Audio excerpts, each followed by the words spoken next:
যোৱা 15 তাৰিখে পশ্চিম কাৰ্বি আংলং খিৰণিত চাৰিআলিত যিটো সংঘটিত ঘটিলে কাৰ্বি ছাত্ৰ সন্থা আৰু ASBC ইউথ ফ্ৰণ্ট সকলে বিজিআৰ যে মাতৃ ক্ষেত্ৰত ভূমি ক্ষেত্ৰত তেখেতসকলে গণতান্ত্ৰিক পদ্ধতিৰ যোগেদি বিক্ষোভ কাৰ্যসূচী প্ৰতিবাদ কৰিছিল বা হাতত লৈছিল।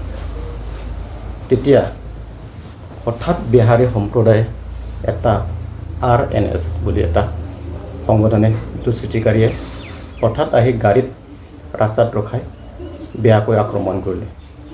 গতিকে আমি APSLC ইউথ উইং চেণ্ট্ৰেল কমিটিৰ তৰফৰ পৰা আমি সেই সংক্ৰান্তক লৈ আমি নিন্দা কৰিছোঁ, আমি দুখ পাইছোঁ যে এনেকুৱা ঘটনাটো ঘটিব নালাগিছিলে, ঘটি গ'ল। মানে গণতন্ত্ৰ শক্তি হেৰাই গৈছে। কাৰণ গণতান্ত্ৰিক পদ্ধতিৰে আজিকালি ধাৰণা হওক বা কিবা কাৰ্যসূচী হাতত ল'লে আজিকালি এনেকুৱাত মানে বিপদত ৰাস্তাৰে মানে ঠেলি দিছে। আমি দুখ পাইছোঁ এইটো। কোনোবা সংগঠনে যে কিবা এটা কাৰণত আমি প্ৰতিবাদ কৰিবলৈ যদি এনেকুৱাত কোনোবা দুষ্কৃতিকাৰী যদি আহি বা আক্ৰমণ কৰে, আহি থকা দিনটো কেনেকুৱা হ'ব, সেইটোৱে আমি বহুত দুখ পাইছোঁ। আমি APSLC ইউথ উইং চেণ্টাৰত বহুত দুখ পাইছোঁ। আমি লজ্জিত হৈছোঁ যে বহিৰাজ্যৰ পৰা আহি ইয়াত PGR মাটিত অবৈধভাৱে তেখেতসকলে যে বেদখল কৰিলে, সেইটো ক্ষেত্ৰত যদি আমি ইয়াত স্থানীয় হিচাপে যদি আমি মাত মাতিব নোৱাৰে বা আমি প্ৰতিবাদ কৰিব নোৱাৰে, তেতিয়াহ'লে ইয়াৰ পৰা আৰু কি কথা আছে? আমি ক'বলৈ ভাষা নাইকিয়া হৈ গ'ল। আমি লাজ পাইছোঁ। আজি কি কৰি আছে কাউন্সিল যোন বৰ্তমান কাৰ্যকাল বা শাসন চলি থকা চৰকাৰ কি কৰি আছে এইটোত মাটিৰ ক্ষেত্ৰত ভিজিআৰ এতিয়াৰ পৰা নহয়, এইটো 2017 পৰাটো উচ্চ ন্যায়ালয়ে এইটো নিৰ্দেশ দিয়া আছে যে যিসকলে তাত বেদখলকাৰী কৰিছে সেইসকলক উচ্ছেদ কৰিব লাগিব বুলি নিৰ্দেশ দিয়া আছে। আজিলৈকে এই চৰকাৰটো কি কৰিছে না? আমি বহুত দুখ পাইছোঁ। আমি কিবা কাৰ্বি আংলং স্থায়ী বাহিৰ হৈ পেলাই আমি দুখ পাইছোঁ। সেই কামটো কিয় নকৰিলে আজিলৈকে? বহুত লাজ পাইছোঁ আমি। নিজৰ ঘৰত আহি বহিৰাজ্যৰ পৰা মানুহ আহি নিজৰ ঘৰ আহি পেলাই আমাক পিটিছে, দুখ পাইছোঁ আমি। সেই কাৰ্যটো হ'ব নালাগিছিলে। আজি এনেকুৱা ধৰণৰ সংঘটিত হৈ গ'ল। আমি বহুত লাজ পাইছোঁ, বহুত দুখ পাইছোঁ। গতিকে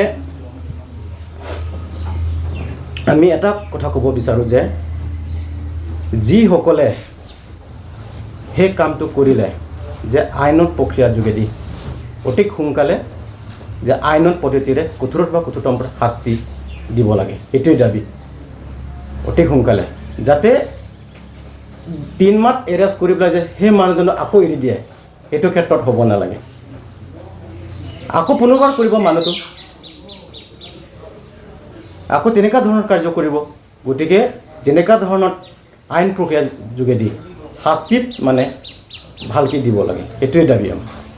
আৰু এটা কথা ক'ব বিচাৰোঁ যে আপোনালোকৰ আগত অৱগত কৰিম মই, সেই ঘটনাত লৈ কোনোবাত ষড়যন্ত্ৰ কৰি ইয়াত লিপ্ত হৈ আছে নেকি বা কোনোবা জগৰীয়া আছে নেকি ইয়াত, আমি এইটো সন্দেহ আছে। এই ঘটনা কেনেকুৱা ঘটি গ'ল যে আছে এটা কাৰ্বি ছাত্ৰ সন্থা হয় ক'বলৈ গ'লে, কিন্তু সেইসকলক কেনেকৈ আক্ৰমণ কৰিব পাৰে? ইয়াত ভিতৰত কোনোবা তৰফৰ পৰা কোনোবা লিপ্ত হৈ আছে নেকি বা ষড়যন্ত্ৰ কৰি পেলাই কিবা এইটো ঘটনাটো কৰিলে নেকি, সেইটো আমাৰ সন্দেহ আছে। সেইটোৱে কথাটো। আৰু এটা কথা ক'ব বিচাৰোঁ আপোনাৰ আগত যে ইয়াত ষষ্ঠ অনুসূচী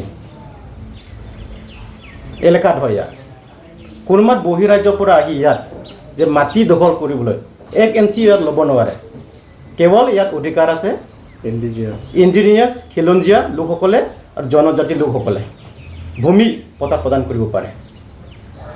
আজি সেই বিহাৰৰ পৰা আহি ইয়াত মাটি অবৈধভাৱে বেদখল কৰিলে, কেনেকুৱা হক পালে? আৰু সেই কাৰ্যটো যে সেই তেখেতসকলে কৰিছে RNSS, সেইসকলে এই অধিকাৰ কোনে দিলে?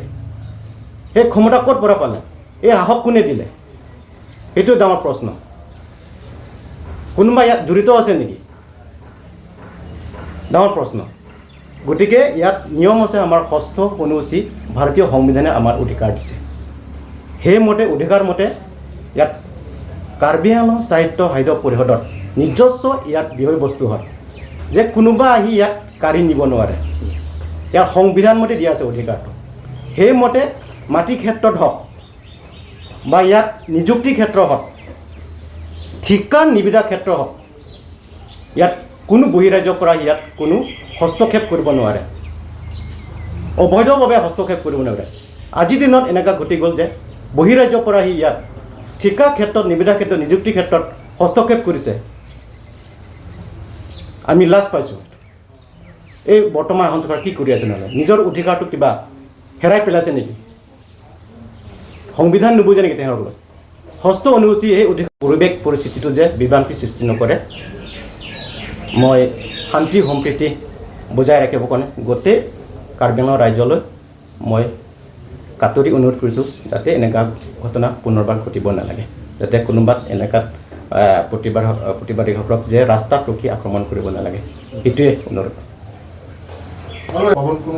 পৱন কুমাৰ ৰায় পৱন কুমাৰে ক'বলৈ তাৰ লোকেল এজন MEC হয় ঘটিছে ক'ত ঘটনাটো নিজৰ সমষ্টিত আজিলৈ কিয় নিমাত তেখেতে জড়িত আছে নেকি যে এইটো RNS লগত কিবা এইটো সংগঠনটো কিবা জড়িত আছে নেকি নহ'লে এইটোৱে প্ৰশ্ন তেখেতৰ নিজৰ সমষ্টি হয় আজিলৈ কিয় নিমাত কিয় উপস্থিত নহ'ল ৰাইজে এবাৰ ভুগি আছে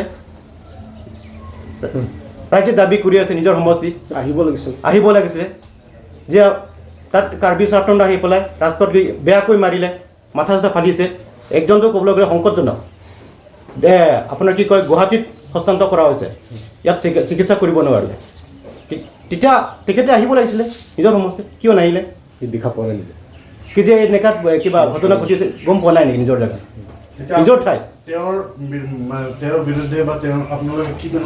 আমি আমাৰ দাবী পদত্যাগ কৰক তেখেতে এইটো MEC বৰ্তমান পদত্যাগ কৰক সেই পদত্যাগ কৰক সোনকালে সেই সমাধান কিয় কৰিব নোৱাৰে তেখেতে জড়িত আছে নেকি নহ'লে সেই ঘৰটোত সেইটো যে সমস্যাটো ঘটিলে সেইটো জড়িত আছে নেকি সেইটো প্ৰশ্ন আমাৰ কোনো তাত কি কয় আপোনাৰ এইটো MLA ৰূপসিং তেৰণ আনকি তেখেতো উপস্থিত হোৱা নাই কিয় বৈঠালাংশ তেখেত নিজৰ সমষ্টি এই দুইজন কিয় কিবা উপস্থিত নাথাকিলে কিয় নিমাত কি ৰাইজক মৰাব আহিছে নেকি নহ'লে এই ৰাইজে তহঁতে মৰি থাক আমি বাচি থাকিম আমি হিতাত কোঠাত বহি বিলাহী জীৱন যাপন কৰি থাকিম সেইটো ভাবিছে নেকি ৰাইজে কেতিয়াও নামানে এইটো আমি নিজৰ অধিকাৰটো বিচাৰিছে আমি লাজ পাইছোঁ আজি তেখেতলোকৰ কি কৰিছে আমি লাজ পাইছোঁ সেইটো কাৰণে এইটোৱে